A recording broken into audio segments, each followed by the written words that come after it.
Atta Halilintar mengajak podcast keluarga Vina Cirebon, kakak, kedua orang tuanya dan kuasa hukumnya. Di podcast kakak Vina, Marliana menceritakan kejanggalan isi handphone milik adiknya. Awalnya Marliana mengaku handphone dia pegang setelah kecelakaan. Tapi disita polisi untuk barang bukti sampai para pelaku tertangkap. Namun saat beberapa pelaku ditangkap, dia diminta mengambil handphone milik adiknya di Bandung. Jadi pas diambil polisi posisi saya sudah pernah pegang HP Vina, sampai pelaku tertangkap diambil lagi polisi katanya buat barang bukti. Setelah persidangan selesai katanya bisa diambil, ternyata pas sudah selesai, katanya disuruh diambil di Bandung.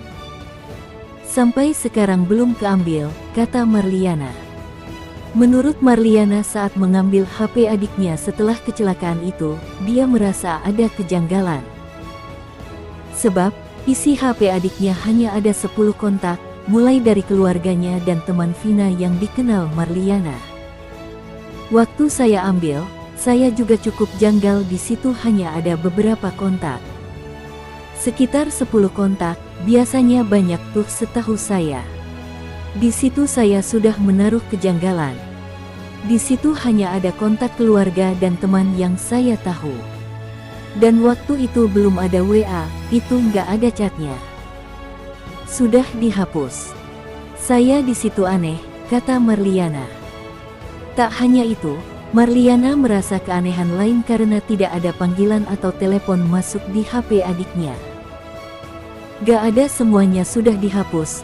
Saya di situ aneh, kata Marliana. Marliana mengaku belum mengambil handphone yang disita di Bandung. Marliana juga tidak tahu apakah handphone adiknya masih ada atau tidak. HP almarhumah belum diambil polisi, waktu itu ada tapi sekarang gak tahu di mana, kata Marliana. Terlepas dari itu, Marliana juga mengomentari penangkapan salah satu DPO yang terduga otak pembunuhan Vina. Kalau benar, syukur alhamdulillah, karena ini yang keluarga tunggu-tunggu.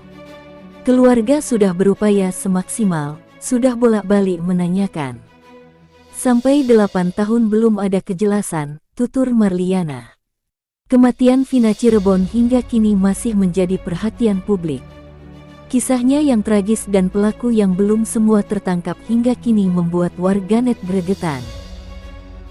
Frisly Herlin blak-blakan membocorkan identitas DPO, daftar pencarian orang, yang diduga telah menghabisi nyawa Vina.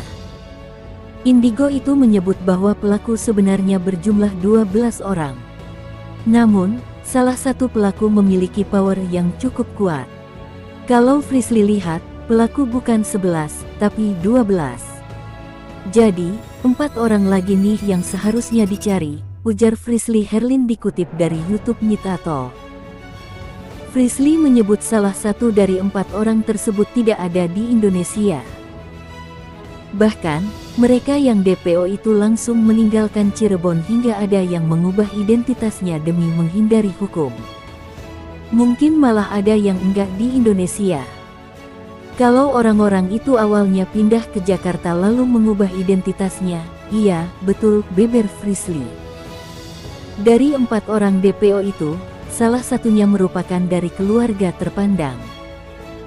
Terbiasa membuat onar dan bebas dari kesalahan, membuatnya merasa selalu aman.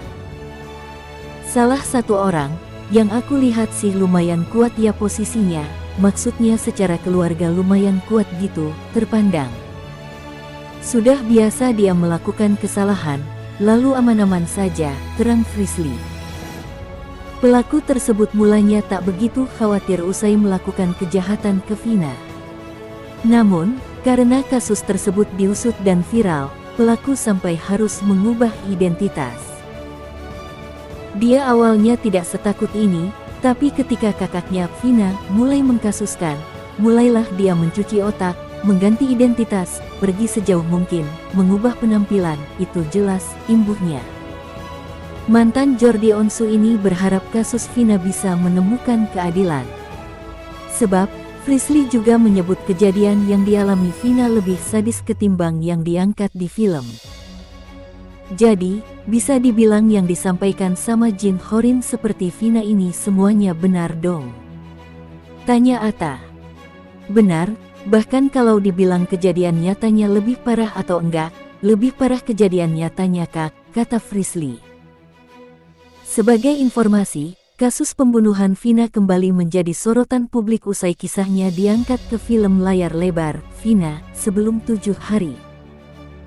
Banyaknya perhatian terhadap peristiwa sadis yang terjadi pada tanggal 27 Agustus tahun 2016 silam ini membuat polisi membuka kembali kasus yang belum terselesaikan tersebut. 8 pembunuh Vina telah ditangkap pada tanggal 31 September tahun 2016. Sementara, 3 orang lain dinyatakan DPO. Polisi pun baru menangkap salah satu buronan yang bernama Peggy Setiawan alias Perom pada Rabu 22/5 kemarin.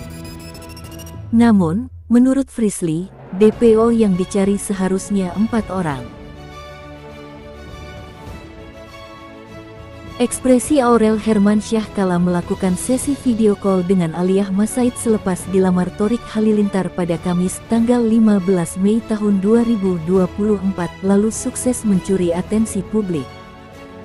Pasalnya, Aurel Hermansyah dituding memasang ekspresi masam dan lirikan sinis dalam sesi video call dengan Aliyah Masaid tersebut.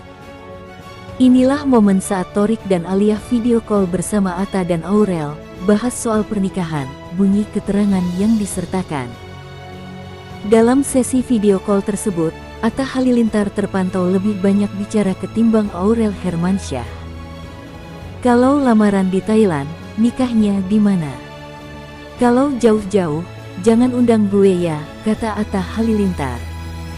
Cuplikan unggahan sesi video call Aurel Hermansyah dan Aliyah Masaid ini viral di media sosial TikTok dengan atensi sebanyak 2 juta jumlah tayangan. Lah kok gitu ekspresinya? Tulis akun @Mei. Mei tahun 271. Perihal itu, sejumlah netizen turut memberikan respons dan komentar yang beragam. Sebagian netizen menilai Aurel Hermansyah takut kalah saing iparan dengan Aliyah Masaid. Ipar teman sendiri tak seindah itu, tulis seorang netizen. Persaingan antar mantu akan segera dimulai, ucap netizen lain. Mantu saingan, tapi kan pilihan sendiri yang katanya sahabatnya, sambung netizen lain.